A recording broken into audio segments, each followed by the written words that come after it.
नमस्कार, सुदर्शन न्यूज देख रहे हैं आप। मैं हूं आपके साथ दिव्या सिंह। बुलेटिन की शुरुआत यूपी की खबरों के साथ करेंगे। यूपी के लखनऊ के पत्रकारपुरम में हर साल की तरह इस बार भी भव्य पंडाल सजाया गया है, जो पिछले 12 वर्षों से लगातार श्रद्धालुओं को अपनी ओर आकर्षित करता आ रहा है।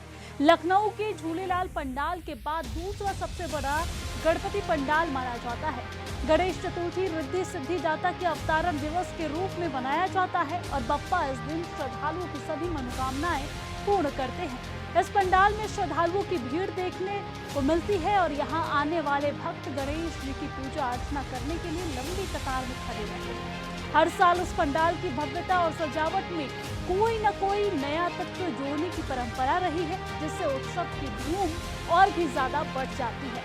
ये भव्य आयोजन न केवल एक धार्मिक उत्सव है, बल्कि समाज को एकजुट करने और सांस्कृतिक शिक्षा देने के लिए भी बेहद महत्वपूर्ण माध्यम है। गणेश चतुर्थी की इस धूम के बीच यहाँ की सजावट और श्रद्धालुओं की भक्ति सचमुच देखने लायक है। आज हम मौजूद हैं लखनऊ के पत्रकारपुरम स्थित गणेश पंडाल में।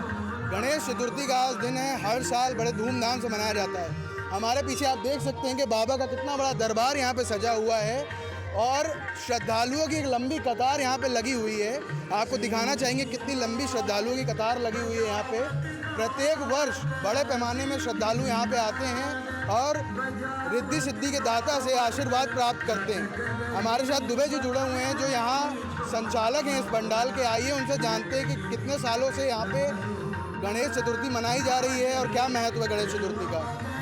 दुबे जी, कितने सालों से यहाँ पे गणेश चतुर्थी मनाई जा रही है? यहाँ पे हमारा गणेश चतुर्थी का कार्यक्रम जो है सन 2011 से चालू है और ये 14वां साल है। तो 14 सालों से लगातार गणेश पूजा हो रही है। कितने हजार श्रद्धालु आते हैं यहाँ पे? डेली कम से कम 2-2.5 हज़ार लोग आते हैं। Daily 2,000 minimum 2,500। इतने लोग जब यहाँ आते हैं तो सिक्योरिटी क्या इंतजाम रहते हैं? सिक्योरिटी हमारी पूरी कमेटी लगी रहती है। हमारे 70 वॉलंटियर्स लगे हुए हैं यहाँ पे और उसके अलावा जो है पुलिस की व्यवस्था, अंदर पंडाल के बाहर पुलिस की व्यवस्था है। लेडीज़ वॉलंटियर्स है, हमारे जेंट्स वॉलंटियर्स हैं और हम लोगों ने आज तक जो है 2011 से जो हमारा काम चल रहा है, आज तक हमारी हर जगह तारीफ हुई है, चाहे पुलिस प्रशासन हो या कहीं पर भी। तो गणेश चतुर्थी को गणेश जी का, गौरी के लाल का अवतरण दिवस माना जाता है। उसका क्या महत्व है, क्या बताना चाहेंगे? अरे भाई, ऐसा है, गणेश जी जो है हमारे प्रथम पूज्य हैं, ठीक है। क्योंकि जब ये कहा गया गणेश जी से और कार्तिक जी से कि आप लोग जो है पूरे विश्व की परिक्रमा करके आइए, तो कार्तिकेय जी जो अपना मोह लेके जो है घूमने निकल पड़े पूरे विश्व के भ्रमण पे। लेकिन गणेश जी जो है इतने चतुर और बुद्धिमान थे, उन्होंने अपने माता पिता को बीच में बैठाया, उनकी 7 बार परिक्रमा करके और प्रथम पूज्य बन गए। और इसलिए जो है गणेश जी को आप देखिए, कहीं पे भी शादी ब्याह कहीं पे भी हो, हर चीज़ में प्रथम पूज्य गणेश जी की पूजा की जाती है। बहुत अच्छी बात आपने कही। छोटे बच्चों और नई जनरेशन के लिए आप क्या मैसेज सुदर्शन न्यूज़ के माध्यम से देना चाहेंगे? हम छोटे बच्चों और नई जनरेशन को यही कहेंगे कि बेटा, आप लोग जो है जो सिनेमा और ये सब चीज़ें देख के जो है सनातन के विरुद्ध जा रहे हैं, आप जो है अपने धार्मिक स्थलों की परिक्रमा कीजिए, धार्मिक स्थलों का भ्रमण कीजिए और सनातन के उसमें मुड़िए, क्योंकि उसी से उद्धार होना है। जो सिनेमा उद्धार नहीं करेगा, वो हमेशा जो है विपरीत रहा है। बहुत अच्छा मैसेज दुबे जी ने दिया कि सिनेमा छोड़ के अपने सनातन धर्म से जुड़िए। वीडियो जर्नलिस्ट सौरभ छिब्बर के साथ कुशाग मिश्रा, सुदर्शन न्यूज़, लखनऊ। अब बात यूपी के जनपद मुजफ्फरनगर की करेंगे, जहां पर थाना सिविल लाइन क्षेत्र का यह पूरा मामला है, जहां रेलवे स्टेशन से ठीक सामने अवैध रूप से बनाई गई मस्जिद विवादों में है। हिंदू संगठनों का आरोप है कि यह मस्जिद सरकारी भूमि पर बनाई गई है, साथ ही इसके लिए कोई परमिशन या मानचित्र भी स्वीकृति नहीं कराया गया है। रेलवे स्टेशन के ठीक सामने ये मस्जिद बना है। धार्मिक ढांचा जनपद की सुरक्षा के लिए बड़ा खतरा साबित हो सकता है। आपको बता दें कि राष्ट्रीय हिंदू शक्ति संगठन की शिकायत पर लगभग 1.5 वर्ष पूर्व मुजफ्फरनगर जिला प्रशासन ने उक्त प्रकरण में जांच शुरू कर दी, जिसकी कुछ दिन पहले ही जांच कमेटी ने विस्तृत रिपोर्ट शिकायतकर्ता एवं जिला प्रशासन को सौंपी है। जांच कमेटी के द्वारा उक्त विवादित संपत्ति को निष्कासित संपत्ति घोषित कर दिया गया है। और आपको ये भी बता दें कि निष्क्रांत एवं शत्रु संपत्ति सरकारी भूमि होती है जिसकी खरीद फरोख्त नहीं की जा सकती है। साथ ही उक्त भूमि पर किसी तरह का कोई निर्माण नहीं किया जा सकता है। लेकिन लैंड जिहाद के चलते इस बेहद कीमती भूमि पर धार्मिक स्थल बनाकर उसकी आड़ में कब्जा करने का प्रयास किया जा रहा है। अब हिंदू संगठनों की मांग है कि संपत्ति को जिला प्रशासन अपने कब्जे में लेकर विवादित धार्मिक ढांचे को ध्वस्त कर इस संपत्ति को राज्य की संपत्ति में निहित करे। लेकिन मुजफ्फरनगर जिला प्रशासन के द्वारा उक्त संपत्ति पर कब्जा न लेने से नाराज हिंदू संगठन अब धरना प्रदर्शन कर रहे हैं। हिंदू संगठनों का कहना है कि मुजफ्फरनगर के जिलाधिकारी जब सरकारी संपत्ति पर भी कब्जा नहीं ले पा रही है तो आम जनता को क्या न्याय मिलेगा और कैसे न्याय मिलेगा। धरने पर इसलिए बैठना पड़ा है कि जो रेलवे स्टेशन के सामने निष्क्रांत संपत्ति पड़ी है उस पर सरकार भी कब्जा नहीं ले पा रही है। सरकारी संपत्ति है और सरकार भी कब्जा नहीं ले पा रही तो बड़ी विकट स्थिति है और मुझे लगता है कि धरने पर भी बैठना पड़ेगा और जो प्रशासन कुंभकर्ण की नींद सोया पड़ा है उसको जगाना भी पड़ेगा। कहीं ना कहीं ये बात समझ से बाहर है कि जिलाधिकारी महोदय जो है इस संपत्ति पर कब्जा क्यों नहीं लेना चाहते।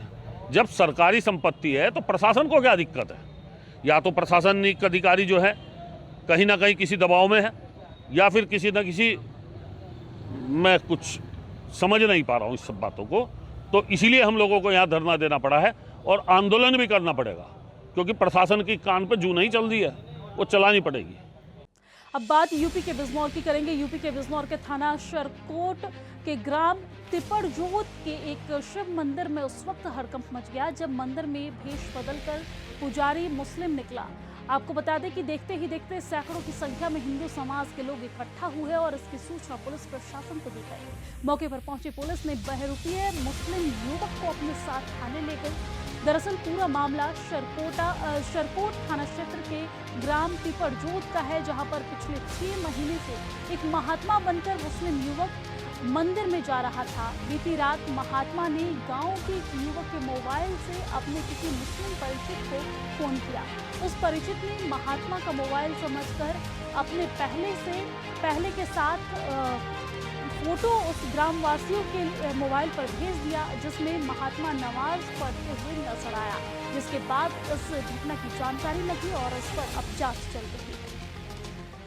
थाना शेरकोट के गांव तिपड़जोत से एक सूचना प्राप्त हुई कि गांव के शिव मंदिर में कोई व्यक्ति धर्म परिवर्तन कर पूजा पाठ कर रहा है। इस सूचना पर तत्काल स्थानीय पुलिस मौके पर पहुंची और सत्यता की जांच की। उक्त व्यक्ति द्वारा बताया गया कि वह जनपद रामपुर का रहने वाला है तथा मुस्लिम समुदाय से है। उसने सन 2018 में धर्म परिवर्तन कर हिंदू धर्म अपना लिया है तथा विभिन्न मंदिरों में रहकर पूजा पाठ करता है। इस सूचना की पुष्टि उसके परिजनों द्वारा भी की गई। उक्त व्यक्ति की क्रिमिनल हिस्ट्री तलाश की जा रही है। जनपद रामपुर में उसकी कोई क्रिमिनल हिस्ट्री नहीं है। अन्य विधिक कार्रवाई सुनिश्चित कराई जाएगी।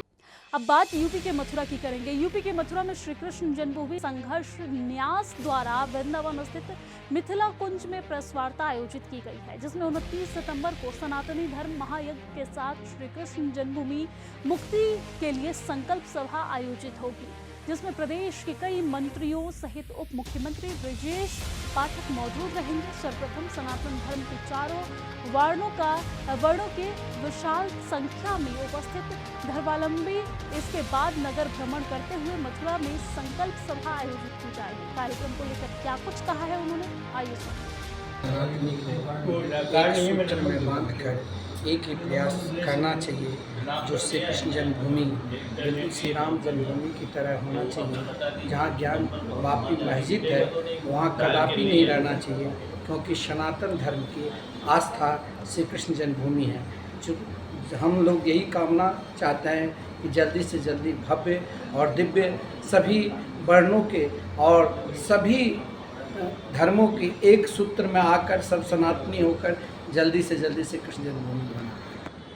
बाद शुक्ल पक्ष की छठ है जिसको देव छठ भी कहा जाता है और वे जनक भगवान जनक आश्रम में मैथिल आश्रम में आज स्वामी ज्ञान सागर जी परम आदरणीय हमारे आदरणीय श्री वीरलाल जी वशिष्ठ, दिनेश शर्मा जी, अन्य ईश्वर चंद्र रावत जी, पाठक जी सब आए हुए हैं। आपने जो प्रस्ताव रखा कि समाज में विसंगतियां हो रही हैं, उनको दूर करने के लिए हमको चारों वर्ण एक होना चाहिए एवं इसके लिए मथुरा में जो जन्मभूमि है उसके लिए संघर्ष किया जाए और उसमें सबको साथ लेकर के 29 तारीख सितंबर में एक रैली निकाली जाए और यज्ञ किया जाए। वृंदावन आगमन होने का कारण कृष्ण जन्मभूमि स्थान रहा। इस पर जो देरियाँ हो रही हैं, आज हम अपने हिंदू राष्ट्र में अगर जो देरियाँ हो रही हैं उसमें तीव्र गति आने के लिए यहाँ पर संतों के साथ आज गोष्ठी विचार है। 29 तारीख से रविवार से इस कार्य के लिए वेग आने के लिए, सनातन धर्म को जागृत करने के लिए और सनातन धर्म को विराट बनाने के लिए चारों वर्णों का यज्ञ किया जाएगा। जो वृंदावन नहीं पूरे इतिहास की घटना होगी, इसमें अनेकों संत उनको यज्ञ कराएंगे जिनको शुद्ध कहा जाता है। शुद्ध मैं शुद्ध कहूँगा उनको, ये ऐतिहासिक काम हो रहा है। इसमें जिन लोगों ने भाग लिया है, हम बता देंगे कि चार हमारे जो वर्ण हैं, चार स्तंभ में कैसे उखाड़ा जाता है। जो भ्रम फैलाया जा रहा है, अब उस भ्रम का नाश करने के लिए हम संत इकट्ठे हुए हैं। न्यास के तत्वावधान में आदरणीय ज्ञान सागर महाराज जी के नेतृत्व में एक विशाल सम्मेलन होने जा रहा है, जिसमें चारों वर्णों को इकट्ठा किया जाएगा। सैनी समाज, बघेल समाज, वाल्मीकि समाज, जाटव समाज, मतलब सभी समाज के लोगों को उस अभियान से जोड़ा जाएगा, जिसमें श्री कृष्ण जन्मभूमि से संबंधित जहाँ पर अतिक्रमण हो रहा है वहाँ पर कहीं ईदगाह बनाई है, कहीं मीना मस्जिद है, तो इन सभी का जो केस न्यायालय में चल रहा है, उन सभी स्थानों के बारे में एक विचार गोष्ठी के द्वारा एक महान सम्मेलन हो रहा है। उसमें सभी संत भगवान पधारेंगे, उसमें सरकार के माननीय मंत्री भी आएंगे। यह सम्मेलन बहुत ही अहम होगा क्योंकि इसमें चारों वर्णों के लोगों को जोड़ा जा रहा है। सौभाग्य और शुभ दिन है कि बलदेव छठ, आज बलराम जी का जन्मदिन पूरे ब्रजमंडल में बड़े जोर शोर से मनाया जा रहा है। आज के इस अवसर पर इस भारत में 3 राम हुए हैं, भगवान श्री राम, भगवान बलराम और भगवान परशुराम। तीनों रामों की शक्ति जो है आज सनातन धर्म में लगी हुई है और तीनों जो सनातनी जो हैं वो ज्ञानवापी को, श्री के जन्मभूमि को मुक्त कराकर मानेंगे और सभी वर्णों का इसमें सहयोग लेंगे। सभी वर्ण जो है इसके अधिकारी हैं, कोई विशेष अधिकारी नहीं। वोट की खातिर जो राजनीति में देरी की जा रही है उस विलम्ब को भी समाप्त किया जाए और जो है जनता जनार्दन चाहती है कि भारत हिंदू राष्ट्र घोषित हो और उसमें जो औरंगजेब द्वारा जो मस्जिद बनाई गई हैं उनका ध्वस्तीकरण होना चाहिए। वहाँ पर हिंदुओं के जो स्मृति चिन्ह थे भगवान कृष्ण के कारागार के रूप में, ज्ञानवापी भगवान शिव के रूप में, वो स्थापित होने चाहिए। इसके लिए संयुक्त रूप से सब प्रयास कर रहे हैं। जय श्री राधे। यूपी के वाराणसी में जल्द ही अब काशी और चंदौली को रिंग रोड के जरिए जोड़ा जाएगा। रिंग रोड के जरिए जल्द ही इसकी सौगात भी प्रधानमंत्री नरेंद्र मोदी के हाथों काशी वासियों और चंदौली वासियों को मिलेगी। रिंग रोड फेज 2 का कार्य चल रहा था, लेकिन गंगा में जल बढ़ाव और बरसात की वजह से रिंग रोड का कार्य रुक गया है। लेकिन जैसे ही गंगा का बढ़ाव और बरसात रुकेगी, यानी कि जलस्तर कम होगा, वैसे ही कार्य शुरू कर दिया जाएगा और रिंग रोड का कार्य तेजी से चलेगा, जो फरवरी महीने तक बनकर तैयार हो जाएगा और प्रधानमंत्री नरेंद्र मोदी के हाथों इसका शिलान्यास भी होगा। ये जानकारी वाराणसी के मंडलायुक्त कौशल राज शर्मा ने दी है। मीडिया से बात करते हुए उन्होंने बताया है कि रिंग रोड फेज 2 और प्रोजेक्ट रिंग रोड का सेकंड पार्ट है, जो संदहा से लेकर NH2 कहलाता था, वो वहाँ तक दिल्ली कोलकाता हाईवे तक हमारा सेगमेंट बचा हुआ है, केवल वही पूरा होना बाकी है। आगे उन्होंने क्या कुछ कहा है ये आप सुनिए। ये जो रिंग रोड का फेज़ 2 और हमारा उसका प्रोजेक्ट का सेकंड पार्ट है, जिसमें संदहा से लेके और NH जो पुराना 2 कहलाता था वहाँ तक दिल्ली कलकत्ता हाईवे तक हमारा एक सेगमेंट बचा हुआ है, केवल वही पूरा होना बाकी है। और उसमें भी मुख्य रूप से गंगा नदी के ऊपर जो ब्रिज बन रहा है उसी की डिले की वजह से वो रोड अभी तक चालू नहीं हो पाई है। ये टारगेट था जून में कि अभी पानी का स्तर ऊंचा उठने से पहले ही ये पुल एक साइड खोल दिया जाएगा, परंतु पुल की डिज़ाइन के दोबारा परीक्षण करने की वजह से, साथ ही जो बाढ़ का भी टेस्ट है वो भी एक साथ हो जाए, तो अक्टूबर नवंबर में इसकी एक साइड खोलने के लिए और फरवरी के महीने तक दोनों साइड खोलने के लिए, ये 6 लेन का है तो 3 लेन एक साथ अभी अक्टूबर में और 3 लेन बाकी की हैं जो फरवरी में, ये खुल के हमारा ट्रैफिक ऑपरेट होना शुरू हो जाए, ऐसा टारगेट है। जो रोड की कनेक्टिविटी दोनों साइड पुल की है वो लगभग पूरी हो चुकी है और वो कार्य ऐसा है कि 15 दिन में पूरा किया जा सकता है। जो कंपनी है और NHAI के लोग हैं वो भी तेज़ी से प्रयास कर रहे हैं। अब केवल ब्रिज का जो इशू बचा है वो मुझे लगता है आने वाले 2-3 महीने में चालू हो जाएगा और फरवरी तक जब ये पूरा का पूरा जो दोनों स्ट्रेच चालू होंगे तब इसका उद्घाटन भी पूरा करा दिया जाएगा। अब खबर यूपी के कानपुर से है, जहां पर कानपुर में पेंशनर फोरम के तत्वाधान में फोरम प्रतिनिधि मंडल के एक मंडल ने प्रधानमंत्री को संबोधित ज्ञापन डीएम कार्यालय पहुंचकर ACM को सौंपा है। पेंशनर फोरम ने ज्ञापन के माध्यम से कई मांगों को रखा है, जिसमें कोश्यारी कमेटी की अनुशंसा के आधार पर EPS 95 के सेवानिवृत्त कर्मियों को 7500 की पेंशन और उस पर महंगाई राहत दिया जाए, 18 महीने का बकाया महंगाई राहत और भत्ता का भुगतान किया जाए, रेल किराया में वरिष्ठ नागरिकों को कोरोना काल के पूर्व दी जाने वाली छूट बहाल की जाए, जैसे कई मांगों को ज्ञापन के माध्यम से उन्होंने सौंपा है। पेंशनर फोरम के महामंत्री हूँ और आज हमारी 10 मांगें हैं। प्रधानमंत्री जी को संबोधित ज्ञापन हम लोगों ने भी दिया है। उसमें हम लोगों ने ये मांग की है कि जो पेंशनरों के जायज़ हक हैं वो उनको दिलाया जाए। उसमें पहला तो एक ये है कि एक कोश्यारी कमेटी की अनुशंसा के आधार पर जो फंड ऑफिस से कवर होते हैं, फैक्ट्रियों में काम करते हैं, उनको पेंशन मिलती है 1100, 1200, 1300, तो उसको 7500 प्लस दिया जाए। दूसरा 18 महीने का जो बकाया भत्ता है वो प्रदान किया जाए। रेल किराए में जो वरिष्ठ नागरिकों की छूट खत्म हो गई थी कोरोना काल में, उसको रिकॉल किया जाए। 8वां वेतन आयोग शीघ्र गठित किया जाए। IIT में जो सेवानिवृत्त कर्मचारी हैं उनको CGHS की सुविधा नहीं मिलती है, वो सुविधा उनको बहाल की जाए। अब बात यूपी के सिद्धार्थनगर की, जहां पर सड़कों पर अवैध टैक्सी स्टैंड व अवैध अतिक्रमण ने एक महिला की जान ले ली है। आपको बता दें कि बजरंग चौक पर अतिक्रमण के कारण हुए सड़क हादसे में महिला की जान चली गई है। वहीं डुमरियागंज थाना क्षेत्र के एक गांव की महिला अपने नाती के साथ अपने गांव से बस्ती जनपद के सोनहात थाना क्षेत्र के असनहरा यानी कि अपने मायके जा रही थी और उसी दौरान हादसा हो गया। फिलहाल घटना को लेकर पुलिस जाँच कर रही है। अब बात यूपी के बिजनौर के धामपुर में, जहां पंजाबी कॉलोनी के सामने उस समय भीड़ जुट गई जब एक महिला ने अपनी बेटी को उसके प्रेमी के साथ उसे पकड़कर उसकी सरेआम पिटाई कर दी। सूचना मिलते ही पुलिस मौके पर पहुंची और आरोपी को हिरासत में ले लिया। आपको बता दें कि एक मुस्लिम युवक ने इंस्टाग्राम से हिंदू युवती से हिंदू बच्ची से दोस्ती की, तो वही मौके पहुंचे परिजनों ने धामपुर के मुस्लिम युवक उबैद को पकड़ लिया और पुलिस के हवाले कर दिया। फिलहाल पुलिस इस मामले पर पूरी तरीके से जांच कर रही है।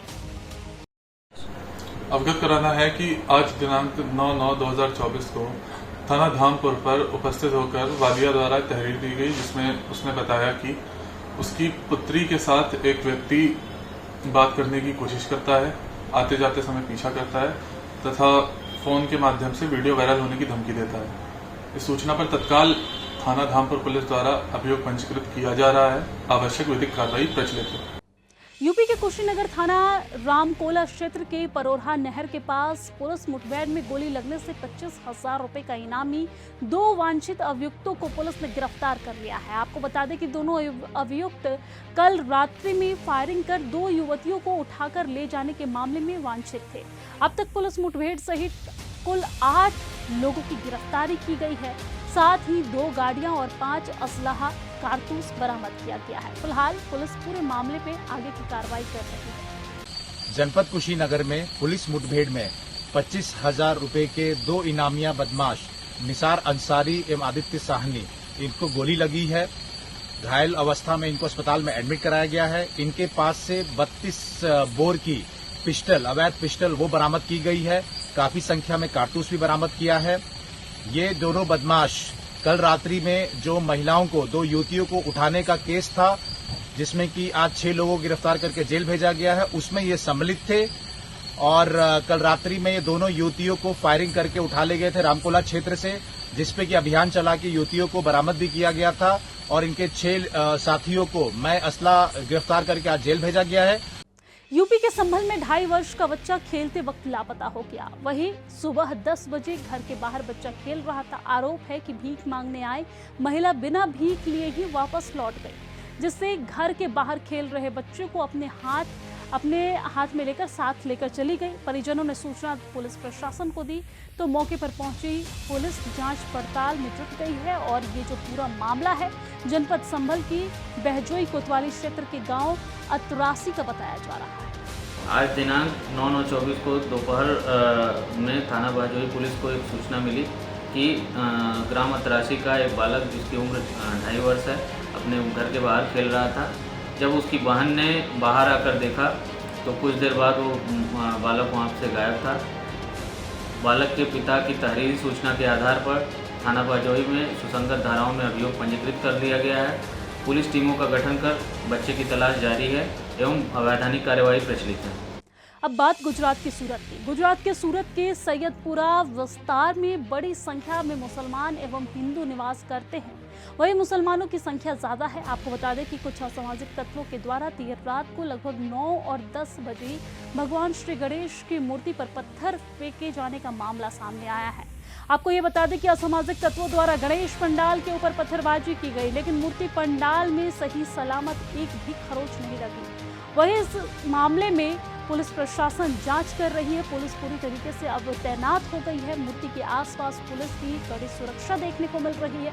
पत्थरबाजी को लेकर माहौल अभी भी पूरी तरीके से गर्म है। उपद्रवी के द्वारा पत्थर जलाई गई है। मिली जानकारी के अनुसार पत्थर लगने से कुछ पुलिसकर्मी भी घायल हुए हैं और इस मामले में पुलिस ने कई जिहादी तत्वों को गिरफ्तार किया है और आगे की कार्रवाई जारी है। आज रात को एक घटना बनी थी जिसमें गणेश पंडाल के ऊपर जो है कुछ जो है छोटी उम्र के लड़कों ने पत्थर मारा था। जो पुलिस बंदोबस्त में थी उन बच्चों को वहाँ से तुरंत लाया गया जो है।